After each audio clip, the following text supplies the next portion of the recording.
Good morning, everyone. Welcome to 24/7. My name is Niharika Balia, and I am with you with the area of AFM. So, kindly let me know if I'm audible as well as visible.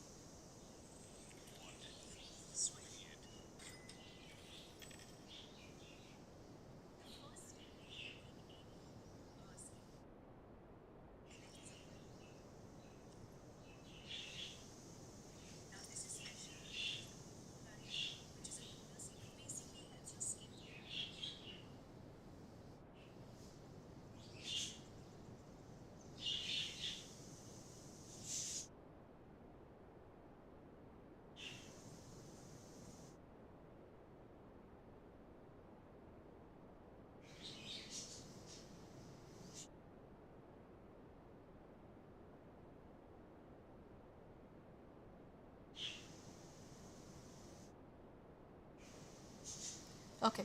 Am I audible, everyone?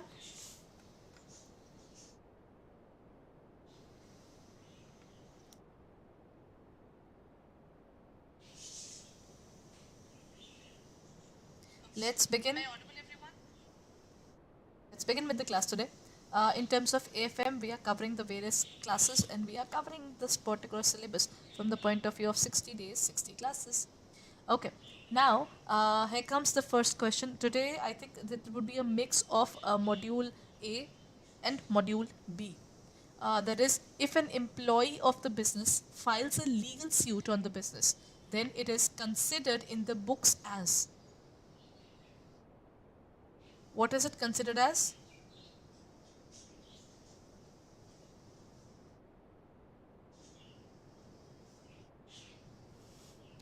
It's a legal expense or a liability or a contingent asset or a contingent liability.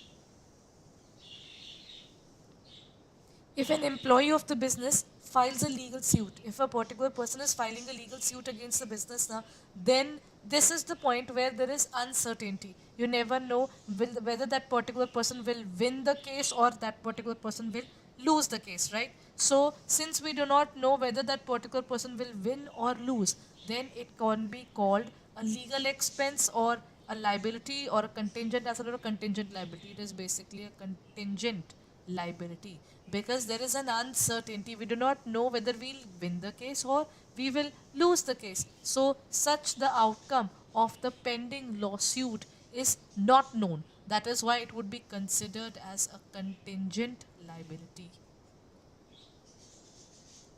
Now, at the end of the accounting year, the capital expenditure are shown in the asset side of the balance sheet, liability side of the balance sheet, debit of the profit and loss account or credit of the P&L account. So when we talk about the capital expenditures are those expenditures which would increase our asset or decrease our asset because we can purchase any asset or sell any asset or pay off any kind of loans through the capital expenditures, right? So whatever we are doing, capital expenditures means we are spending basically, right? When we talk about capital receipts, then at that point of time, we would be receiving the money.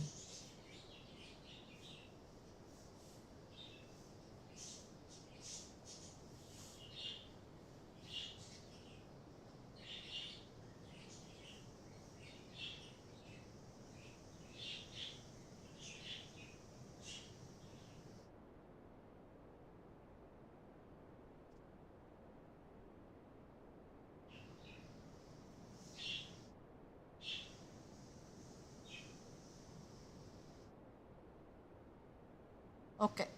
Now, the next question.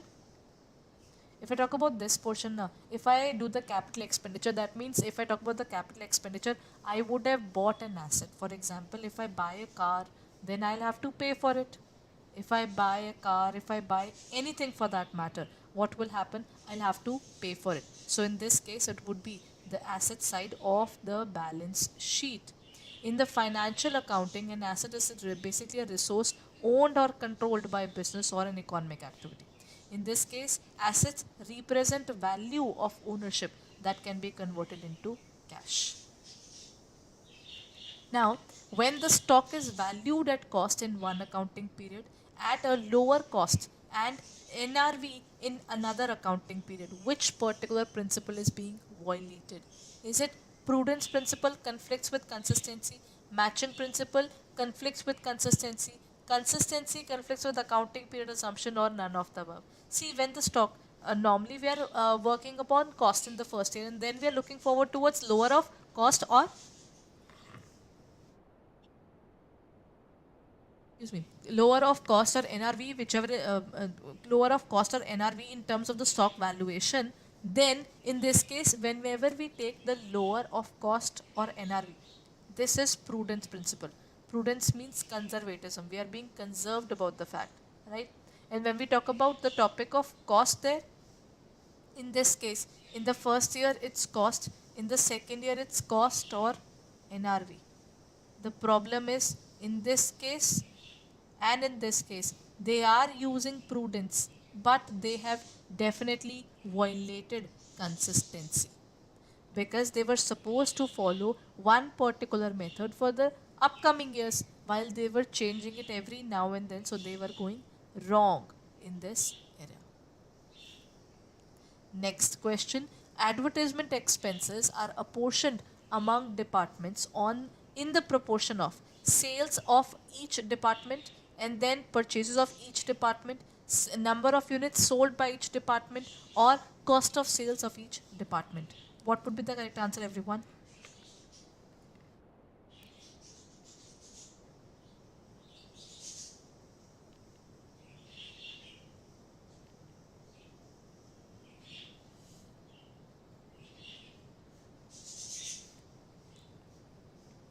Okay. Advertisement expenditures are apportioned among the different departments in proportion of sales, number one, as it is done in terms of sales, or it is done in terms of purchases, in terms of number of units, or cost of sales. See, advertisement is directly related to sales. It has always been like that. So in this case, it is the sales of each department. So if a particular department is selling more, they'll advertise themselves more, because they are getting popular in the market now. The one which is getting popular in the market will try to sell itself more and more in the market, right? Next is a perpetual inventory system. Under inventories, now what happens is something called perpetual inventory system. Perpetual means ongoing, it is always there, right? A system of checking physical stock against bin card information on a continuous basis, a documentation system that records all transactions in storage department on a continuous basis, a system for checking stock on the same date in each accounting period, and then we have a system for ensuring stock taking procedures satisfy a predetermined process. So, in terms of the perpetual inventory system, perpetual means an ongoing system. It doesn't stop anywhere, it keeps on going. So, when such a system is occurring every single day, then what you need to do is, then what you need to do in this case is, this is basically a system which goes on and on. They keep on checking the physical stock every single time. They have this particular habit of doing it on a regular basis, rather than doing by it by the end of the year or in any other certain scenario. So in this case, it's a documents system, documentation system that records all transactions in the storage department on a continuous basis. Perpetual means continuity. That's the point, that in this case, the particular process goes on for a long period of time. Then next point is, what is the nature of share allotment account? What is the nature of share allotment account, everyone? Is it personal account, real account, nominal, or impersonal account?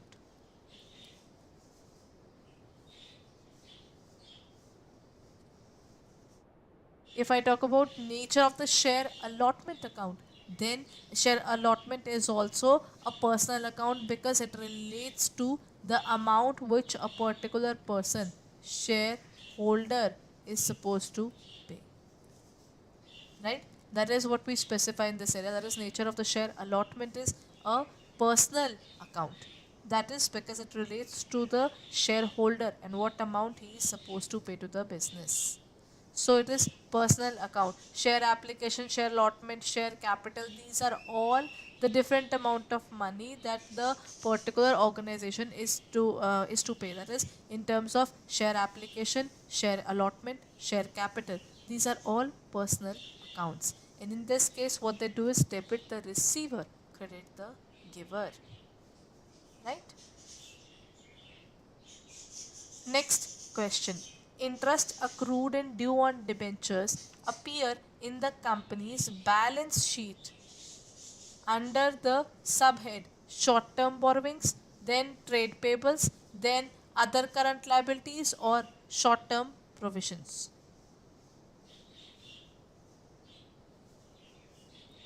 If I talk about interest accrued and due on debentures, they are supposed to pay this amount on debentures in the upcoming period. So, what will you call it? Is it short term borrowings or trade payables or the current liabilities or provisions? Since we are supposed to pay in the upcoming period, then this would be called other current liabilities.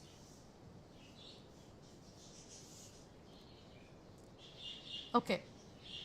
Here comes the next question, everyone. The shareholder who have a right to receive the arrears of dividend from the future profits are called participating preference shares, non-cumulative preference shares,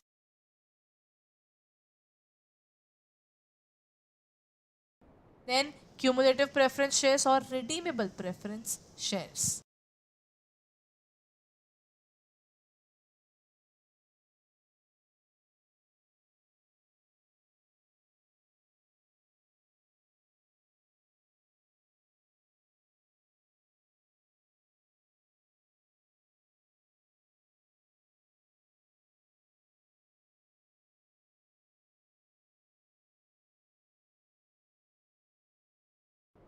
In this case, if I talk about the topic where the people have the right to receive money.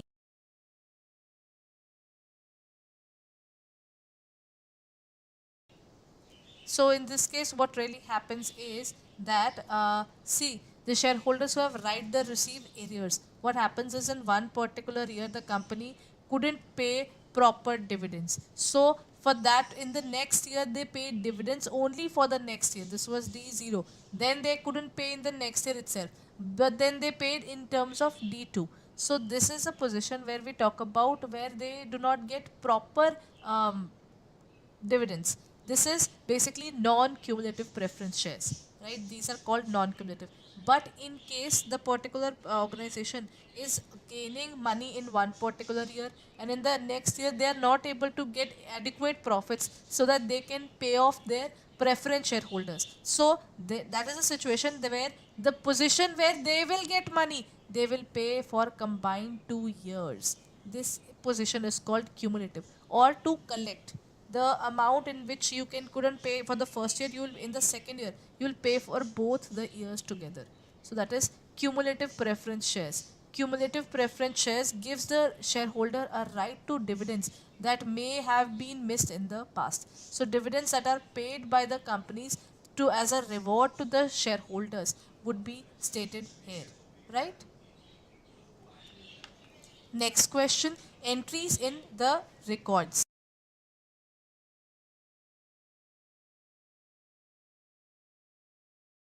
Yes, sir, a new batch is starting today. That is regarding CAIB.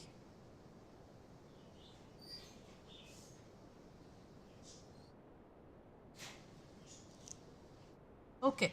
Now, entries in the accounting records and data reported in financial statements must be based on objectively determined evidence.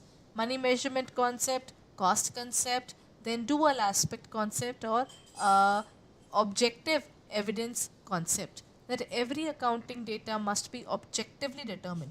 What should be the point there? Acha, before I continue forward, if have you downloaded our app yet? If you haven't downloaded, then kindly go ahead and check it out now. The app has got good number of features to look forward to, and don't forget to explore all the important areas regarding JIB. What you need to do is you need to choose your JIB as a preferred course. Then there you will find all the content and information regarding JIB and CIB in your account there. So if you're looking forward to it, just check out the link below. There you can from the link below you can download the app. So go ahead and check it out. Okay, entries in accounting records and data reported in financial statements must be based on objectively determined Ajit sir, see, money measurement concept says it's all about money. Cost concept says once you incur the cost only, then you record it. Dual aspect concept says every debit has an equal credit. And the last one is objective evidence concept. If I talk about objective evidence, it is basically a situation where we say that whatever the particular transaction you are doing, where is the proof of that transaction? What's the proof of that particular transaction is something that we need to specify. Next question, if I talk about American companies, they prepare their financial statements in their currency.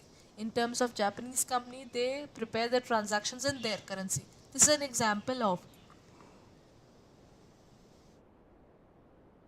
excuse me, stable monetary unit concept, unit of measurement concept, then money value concept or current swap concept.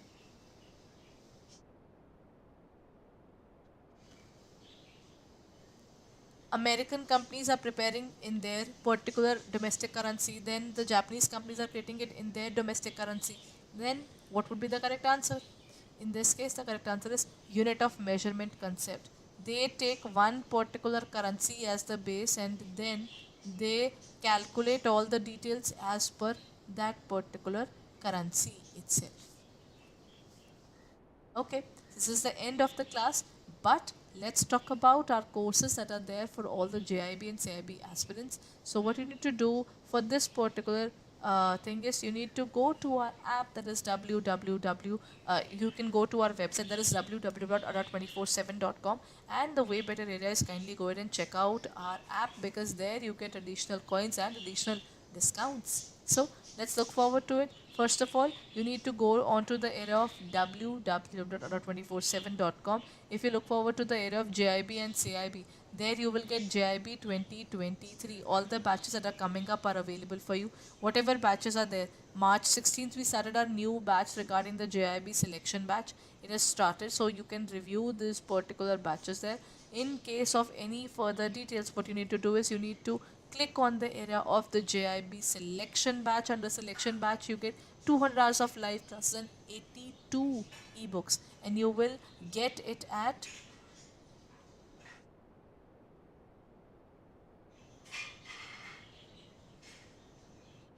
okay. If you would like to purchase it, in this case, what you need to do is you need to click on the area of buy now and you can use the code Y541 that will give you a particular discount further as 81% discount is going on and you will get it for 3999.80 if you purchase it by using the code Y541. So if you are looking forward to this particular batch, then kindly use the code Y541 and get a discount of 81%. But when you are preparing for this examination and you are looking forward to it, then why to look forward only towards the selection batch? Why not take up a batch that would help you further? That is, you can take up the Maha pack because currently double validity is going on. If you purchase the JIB and JIB Ka Maha pack, you will be having double validity. Number one, 600 hours of classes are there, 52 test series are there, over 205 videos are already there, plus 83 ebooks are there. So all those things are as per the new syllabus that are given here. In terms of Mahapak, you'll not only get the bilingual batch, but you'll also get the English medium as well as the bilingual, both of them together. Along with that, currently 6 plus 6 month validity. That means it is validity of it has a validity of 1 year. Then in terms of this area, you will get not only the live classes but also test series, then the revision batches that we come up, the power pack batches, MCQ batches, numerical batches, whatever batches we come up during the classes is all available for you in this particular area. All you need to do is you need to click on the area of buy now. You can use the code Y541 and apply it. As soon as you will apply it, you will get it for 6559.20 for 12 months. That means for 12 months you might be paying around 500 rupees altogether. So this is a win-win situation, and if you're looking forward to it, then kindly check out the JIB Kamaha pack. And if you would like to look forward towards a long-term process there, now what you can do is you can take up the particular batch of JIB and CIB Kamaha pack as well. In this case, what you can do is you can take up both JIB and CIB considering that fact. This is more economical and at the same time more practical, because if you're looking forward towards this examination, then why to just prepare only for JIB and then we'll think of CIB? Why don't we just buy both the courses together and get free from the fact that whether what should I do, where should I go? So in this case, you'll not only get the JIB but the entire CIB as well. So that too, the period is for 2 years. And one of the most important and essential area for this particular batch is this would cost you, if you use the code by 541, getting a discount of 81%. If you'll buy it, you'll get it for 10,799 for 24 months, and that is for 2 years. This particular account would be open for you there. You can look forward to English medium, bilingual classes, the MCQ classes, regular video classes, whatever batches are going on. There is no restriction on you that you can attend only specific batch. You can attend or switch on to any specific batch that you would like to. So you can look forward towards our JIB and CIB Ka Mahapack, and with 12 plus 12, 2 years validity is going on. So hurry up, don't forget to check it out. Plus, if you haven't downloaded the app yet, then check out the description below. There you will find the link, so you can download it as early as possible. So I'll be meeting you tomorrow at the same time. Thank you everyone.